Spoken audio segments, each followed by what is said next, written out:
नमस्कार, 9 की 9 खबर देख रहे हैं आप और मैं हूं आप सबके साथ अनूप।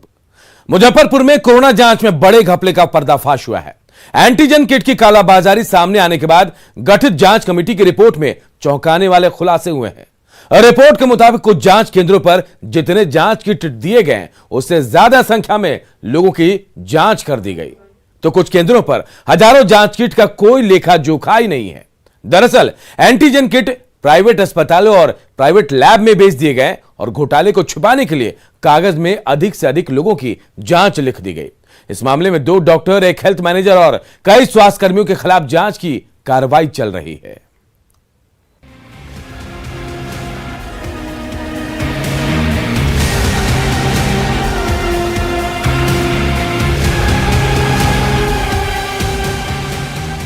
मुजफ्फरपुर में कोरोना जांच के डाटा में हेराफेरी का बड़ा खेल उजागर हुआ है। यहाँ पहले एक एंटीजन किट के कालाबाजारी की खबर आई थी और उसमें 4 लोग जेल गए थे। उस कालाबाजारी की जब जांच हुई तो पता चला कि एंटीजन किट का बड़ा खेल हुआ है और उनकी कालाबाजारी हुई है।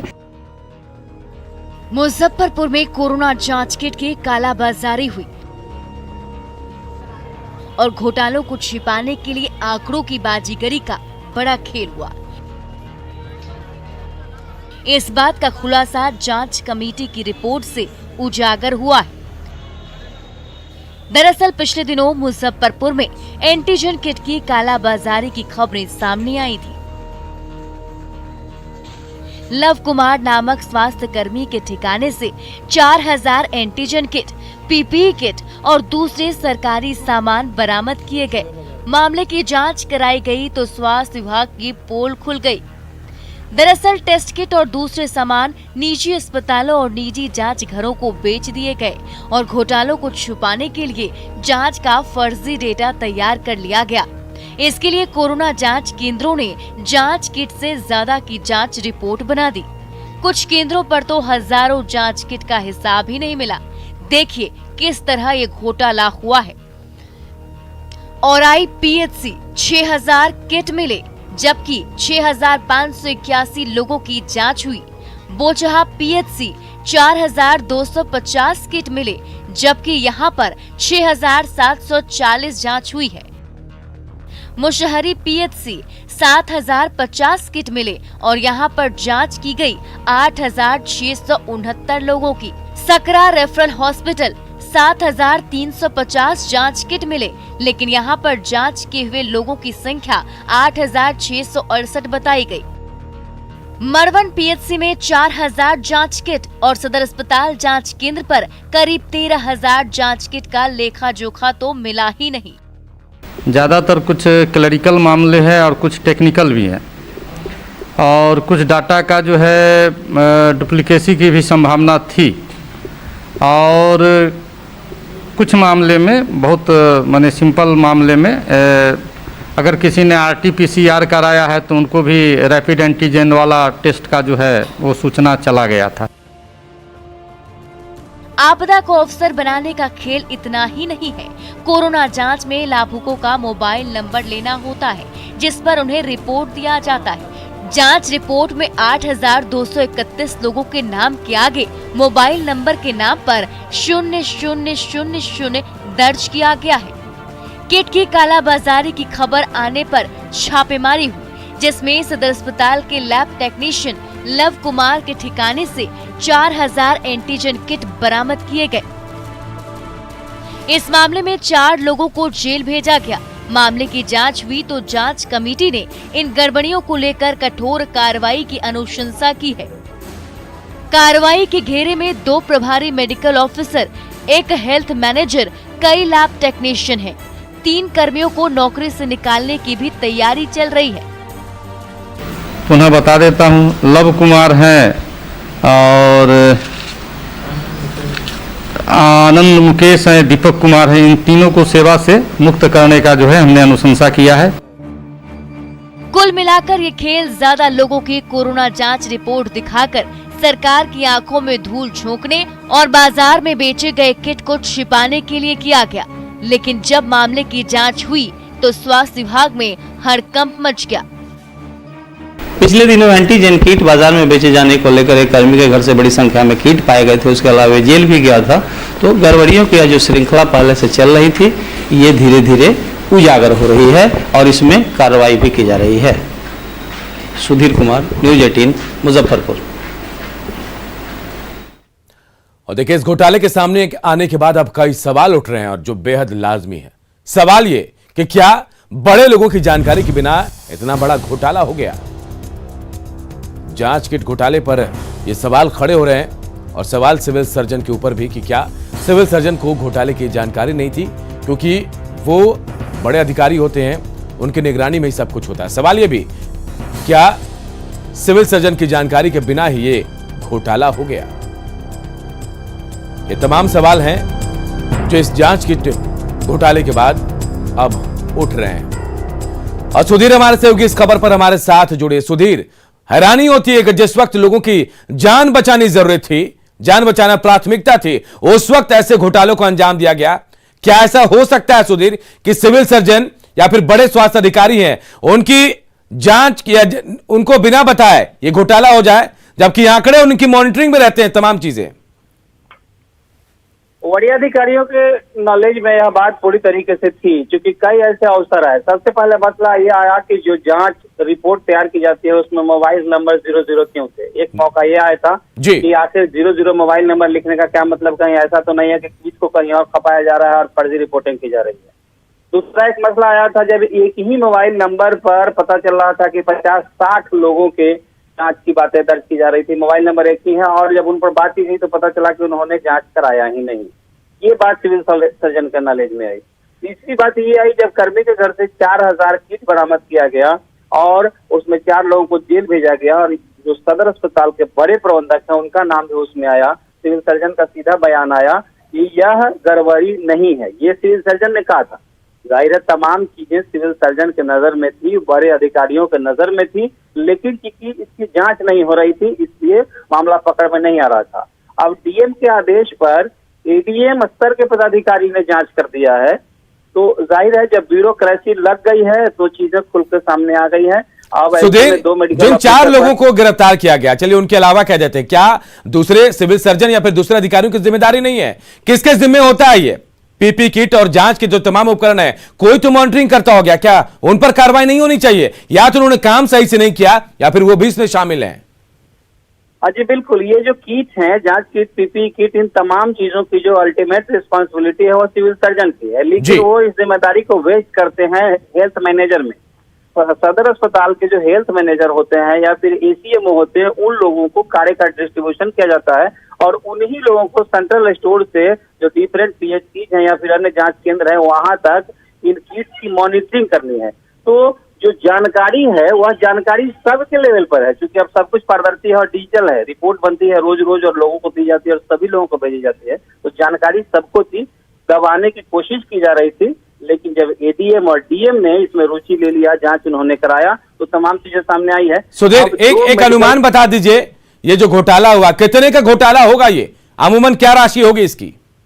राशि अब जैसे अभी तक जो बातें सामने आई है उसमें लगभग 20,000 एंटीजन किट का हिसाब नहीं मिला है, जो जांच किट में, जांच रिपोर्ट में आई है। और यह आंकड़ा बढ़ता जा रहा है और एक किट की कीमत 600 से 700 रुपए लगाई जाती है। तो ये सामने आया। उसमें सबसे बड़ी बात ये थी कि जो अवसर सरकार ने गरीब गुरुओं के लिए मुफ्त में मुहैया कराया था, उनकी कालाबाजारी हुई। एक एक किट बाजार में बड़ी बड़ी कीमतों में बेचे गए और जो बाजार में किट बेच दिए गए उनको कहीं ना कहीं खपाने की नियत से आंकड़ों में हेराफेरी की गई है। तो राशि की का मसला तो एक है।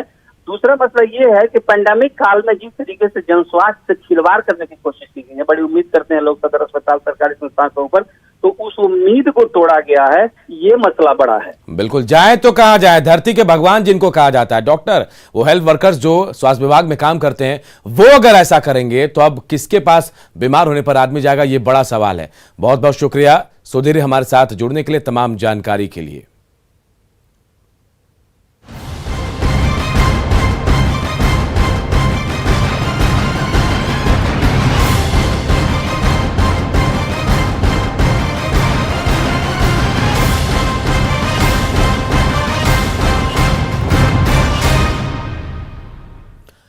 और इधर खगड़िया में भी स्वास्थ्य विभाग की बड़ी लापरवाही सामने आई है। यहां टीबी वार्ड में लाखों की डिजिटल एक्सरे मशीन करीब 8 महीने से रखी धूल फांक रही है। यह मशीन पटना से भेजी गई थी, लेकिन 8 महीने बीत गए, अभी तक इसका रैपर नहीं खोला जा सका। टीबी वार्ड में रखी डिजिटल एक्सरे मशीन का जायजा लिया हमारे सहयोगी दिग्विजय कुमार ने। खगड़िया के सिविल सर्जन कार्यालय कैंपस में टीबी के मरीजों के इलाज के लिए एक अलग वार्ड बनाया गया है यहाँ पर, जहाँ पर जो टीबी के जो मरीज होते हैं वो इलाज कराने के लिए पहुँचते हैं। स्वास्थ्य विभाग की सबसे बड़ी लापरवाही देखने को इस टीबी वार्ड में मिल रही है कि स्वास्थ्य विभाग के द्वारा एक्सरे मशीन दिया गया था। जो ये डिजिटल एक्सरे मशीन देख रहे हैं, ये पिछले 8 महीना से यहाँ पर इसी में कैंपस में रखा हुआ है। यहाँ पर जो स्टोर रूम है टीबी वार्ड का, उसके बाहर में ये रखा हुआ है। पिछले 8 महीना से धूल फाँक रहा है, लेकिन इसको अभी तक इंस्टॉल नहीं किया गया है। जगह का अभाव बताया जा रहा है। एक्सरे कहाँ करवाए? सदर अस्पताल। यहाँ नहीं हुआ? नहीं हुआ। यहाँ तो मशीन रखा हुआ है। हाँ रखा हुआ। एक्सरे मशीन है। कब से आया हुआ है ये? कब से आया है? करीब 8 महीना हो गया है। अभी तक इंस्टॉल नहीं हुआ है। नहीं, क्यों? जगह कमी के चलते नहीं हुआ है। हाँ, टीबी मरीज के लिए है। बाहर जाने का ज़रूरत नहीं पड़ेगा जब यहाँ इंस्टॉल हो जाएगा। ये थोड़ी सी कोरोना वगैरह में लोग फंसे हुए थे, ध्यान नहीं दे पाए, और सीडीओ भी को खास करके चिन्हित करके उनको बता दिया गया है कि वो बाहर खोज रहे थे, उन्हीं के कैंपस में, उन्हीं के बिल्डिंग में जगह निकाल दिया गया है। तो जो टीबी के मरीज होते हैं उनके लिए यह एक्सरे मशीन दिया गया है, लेकिन यहाँ पर जांच नहीं होने के कारण वैसे मरीजों को खगड़िया के सदर अस्पताल में जांच के लिए भेज दिया जाता है। तो समझा जा सकता है कि स्वास्थ्य विभाग की कितनी बड़ी लापरवाही है कि एक मशीन यहाँ पर जो एक्सरे मशीन है वो रखा हुआ है, लेकिन जगह के अभाव में उसको इंस्टॉल नहीं किया गया है। दिग्विजय कुमार, न्यूज़ 18 खगड़िया। और अब बात अरवल की करते हैं। अरवल में सरकारी कार्यालयों में संचालित गाड़ियों का कई सालों से रजिस्ट्रेशन नहीं हुआ है। रजिस्ट्रेशन न होने से सरकार को लाखों रुपए के राजस्व का नुकसान हो रहा है। नगर परिषद की स्थापना के करीब 8 साल बीत गए, लेकिन 40 गाड़ियों का रजिस्ट्रेशन नहीं हो पाया। सिर्फ नगर परिषद ही नहीं बल्कि समाहरणालय में संचालित गाड़ियों में कई कमर्शियल उपयोग भी लाई जाती है, लेकिन उन पर प्राइवेट नंबर ही लगा है, जिससे सरकार को लाखों का चूना लग रहा है। जिले में परिवहन विभाग की लापरवाही से प्रत्येक वर्ष लाखों रुपए की राजस्व की चूना लगाई जा रही है। एक उदाहरण के तौर पर हम दिखाना चाहेंगे। हमारे पीछे आप देखिए, ये नगर परिषद की गाड़ियां लगी हुई है। ये जितने जो गाड़ियां लगी हैं वो नगर परिषद की है, और ये अच्छे स्लोगन के साथ यहाँ लिखा गया है स्वच्छ अरवल और सुंदर अरवल। अच्छी बात है, लेकिन इन गाड़ियों पर आज तक ना कोई रजिस्ट्रेशन नंबर हुआ और ना कोई इनकी नंबर दी गई है। ऐसे में जब से यह स्थापना हुआ है नगर परिषद से, तब से कई गाड़ियां संचालित हो रही है, लेकिन किन्हीं पर नंबर नहीं है। कहने का तात्पर्य है कि पूरी परिवहन विभाग की लापरवाही के कारण प्रत्येक वर्ष लाखों रुपए की राजस्व की हानि पहुंचाई जाती है। नगर परिषद कार्यालय में ट्रैक्टर, जेसीबी सहित लगभग 40 से अधिक गाड़ियां संचालित हो रही है, लेकिन आज तक इन पर नंबर नहीं दिए गए। परिवहन विभाग इनकी खोज खबर नहीं करती है। जब सरकार के ही नुमाइंदे उन्हें राजस्व की हानि पहुंचा रहे हैं, ऐसे में पूरी तरह से परिवहन विभाग लापरवाह है। हम यहाँ जानना चाहेंगे, नगर परिषद का एक ड्राइवर भी हैं, उनसे भी जानना चाहेंगे कि कितने दिनों से आप यहाँ कार्यरत हैं? यहाँ काम करते हैं? यहाँ 8 साल से काम करते हैं। क्या चलाते हैं? ट्रैक्टर चलाते हैं। इस पर नंबर होता है? नहीं, पर नंबर नहीं है। नहीं है? नहीं, 8 साल से नंबर नहीं लगा? नहीं लगा। तो आप लोग कभी कहे कि इसमें नंबर नहीं, कहीं पुलिस वगैरह पकड़ती है या परिवहन? पुलिस तो नहीं धरा है। पुलिस परिवहन विभाग कभी नहीं धरा। कभी नहीं धरा जी ना। जैसा कि यहाँ के 8 सालों से चालक हैं, ट्रैक्टर संचालित करते हैं। शहर में साफ सफाई के अलावा कई आवश्यक कार्य इन गाड़ियों से किया जाता है, लेकिन आज तक जो है इन गाड़ियों पर नंबर नहीं लगाई। नतीजा यह हुआ कि परिवहन विभाग की लापरवाही, घोर लापरवाही देखी जाती है। ऐसा ये मामला सिर्फ नगर परिषद में नहीं है, पूरे समाहरणालय में जितनी भी गाड़ियाँ संचालित की जा रही है वो कॉमर्शियल उपयोग होते हैं। साथ साथ पुलिस की कई ऐसे गाड़ियाँ हैं जिन पे नंबर नहीं चढ़ी हुई है। ऐसे में प्रत्येक वर्ष लाखों रुपए के राजस्व की हानि परिवहन विभाग की लापरवाही से लगाया जा रहा है। अनिरुद्ध कुमार, न्यूज़ 18 अरवल। और हाजीपुर से बड़ी खबर, सबसे बड़े लूट की जांच तेज हो गई है और पटना से बैंक लूट के तार जोड़ रहे हैं। बेउर जेल से जुड़ रहा है HDFC बैंक लूट का कनेक्शन। हाजीपुर पुलिस अब बेउर जेल भी जाने वाली है, क्योंकि हाजीपुर के कई अपराधी बेउर जेल में बंद है। सीसीटीवी फुटेज के बाद पटना के कई इलाकों में छापेमारी भी की जा रही है। हम आपको बता दें कि गुरुवार को बैंक से HDFC बैंक से 1 करोड़ 19 लाख की लूट हुई थी और इस लूट मामले में जांच अब तेज हो गई और इसका कनेक्शन जो है पटना के बेउर जेल से जुड़ता दिख रहा है। बेउर जेल में कई अपराधी हाजीपुर के, उनसे पूछताछ करने के लिए हाजीपुर पुलिस अब बेउर जेल जाने की तैयारी कर रही है।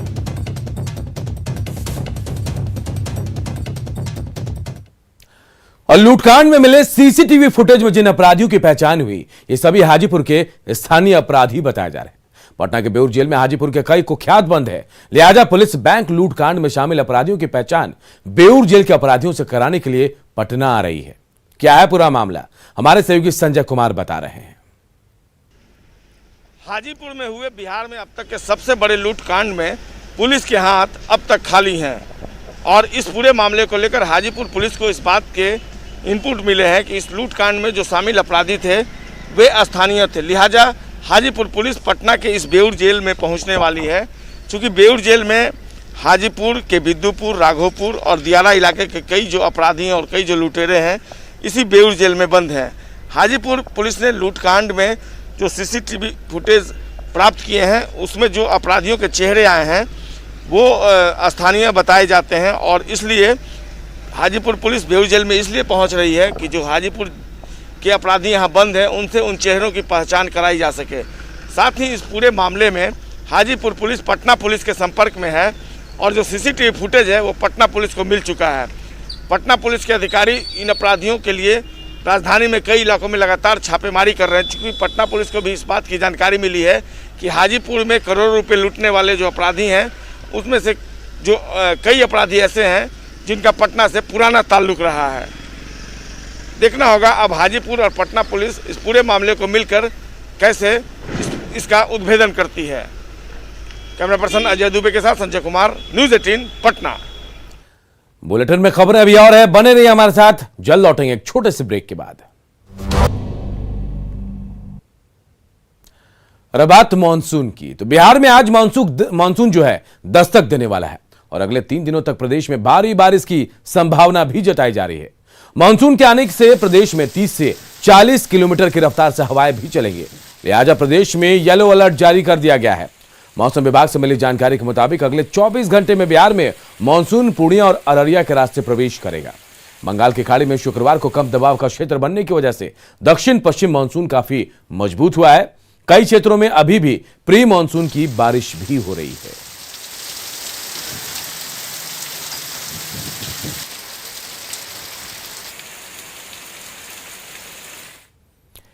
वैशाली के महनार में आंधी ने भारी तबाही मचाई है। यहां 1 दर्जन से ज्यादा घरों के छज्जे गिर गए, कई गरीबों के मकान ढह गए, जिससे कई परिवारों के सामने सिर छिपाने की भी मुश्किल हो गई है। घरों के क्षतिग्रस्त होने से कई लोग घायल हुए हैं। जगह जगह बड़े बड़े पेड़ भी गिरे हैं। ऐसे में पीड़ित परिवारों ने प्रशासन से राहत और मदद की गुहार लगाई है।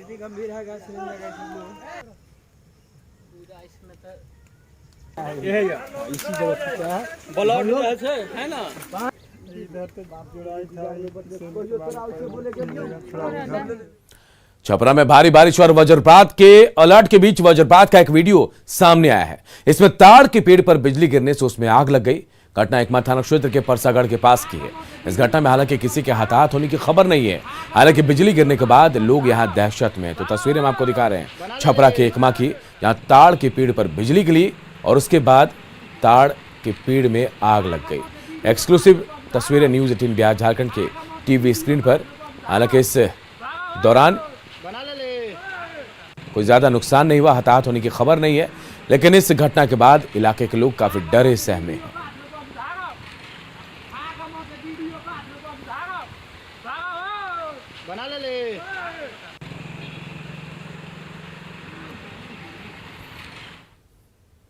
इधर भागलपुर में अपराधियों ने घर में घुसकर 15 राउंड फायरिंग की है। मामला बरारी थाना क्षेत्र के SM कॉलेज रोड की है, जहां लोकपाल शाह के घर में घुसकर अपराधियों ने 15 राउंड फायरिंग की, जिसमें 2 लोग घायल हो गए।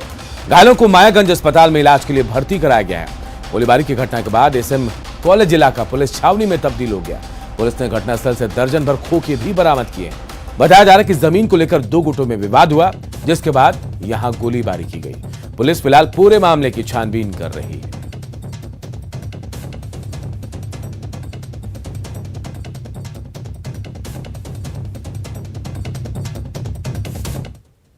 पक्षों के बीच में विवाद हुआ जिसमें 3 लोगों को पैर में गोली लगी है। सर कैसे ये पॉस इलाके में ओपी के सामने ये घटना घटी है सर? प्राइमरीली बताया जा रहा है कि कुछ जमीनी विवाद है जो इनके बीच में चला रहा था, उसी संदर्भ में भी ये घटना हुई है। बाकी आगे इन्वेस्टिगेट किया जा रहा है। गिरफ्तारी के लिए अपराधियों अभी FIR दर्ज करके आगे की कार्रवाई की जा रही है। न डरिए न डराइए, सच जानिए और वही बताइए। प्लीज अफवाह मत फैलाइए। वैक्सीन ही है संजीवनी, इसे अपनाइए। और यही काम कर रहा है नेटवर्क की टीम, जो फेडरल बैंक के साथ मिलकर वैक्सीनेशन को लेकर जागरूकता अभियान चला रहा है, जिसका नाम है संजीवनी अ शॉट ऑफ लाइफ। और काम है जागरूकता के जरिए कोरोना को मात देना। टीका लगा वो जरा टीका लगा, जब अपनी बारी आए टीका लगा। हो ये जो ढाल सी है तो कमाल सी है, संजीवनी आई यहाँ। टीका लगा वो जरा टीका लगा, वो जरा टीका टीका टीका टीका लगाया क्या। और इस बुलेटिन में इतना ही, लेकिन खबरें लगातार जारी है। देखते रहिए News 18 बिहार झारखंड।